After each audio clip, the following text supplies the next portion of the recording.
ក្រុមកីឡាករទាំងពីរមុននឹងការប្រកួតចាប់ផ្ដើមខណៈដែលកីឡាករល្អប្រចាំការប្រកួតគឺបានទៅលើកីឡាកររបស់បឹងកេតស៊ីន Brogan Kelly យើងក៏មានរូបភាពផាឡៃពេញមួយការប្រកួតដើម្បីទស្សនាផងដែរដូច្នេះទៅទស្សនាទាំងអស់គ្នាស្រោមជើងពណ៌ក្រហមស្របពេលដែលក្រុមម្ចាស់ផ្ទះវិសាខាប្រើប្រាស់ឯកសណ្ឋានអាវពណ៌ខៀវខោពណ៌ខៀវស្រោមជើងពណ៌ខៀវជំនួបដែលចាប់ផ្ដើមនៅក្នុងកីឡាដ្ឋានវិសាខាគឺជាការប្រកួតសប្តាហ៍ទី9ដោយមានលោកអញ្ញាកដាកាត់សេចក្តីនៅលើទីលានគឺលោកខិនអ៊ូសេហា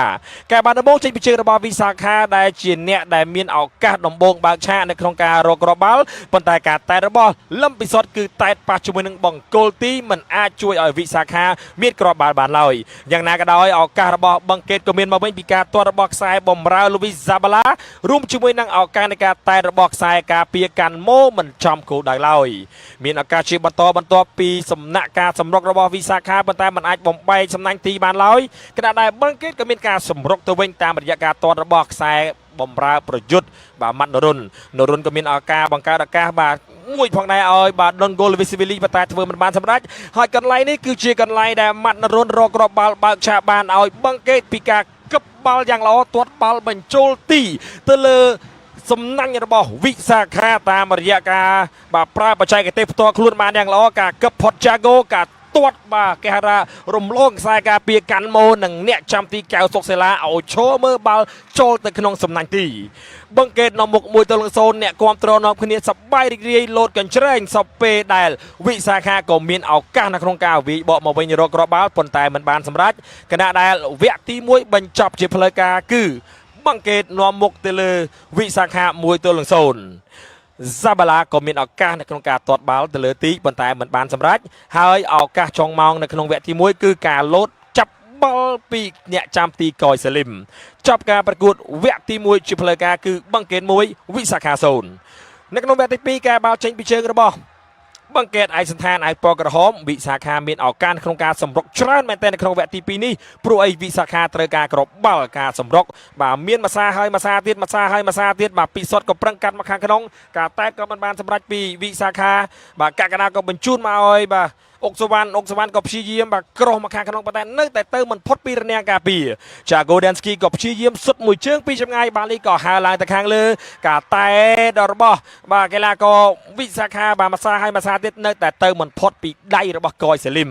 ការលើកតែរបស់ផាកជុងប៊ីនក៏នៅតែទៅមិនរួចកយសាលីមសង្គ្រោះបាល់បានច្រើនមែនទែននៅក្នុងថ្ងៃនេះស្របពេលដែលប្រព័ន្ធការពាររបស់វិសាខាគឺពិតបាទគេថាគឺ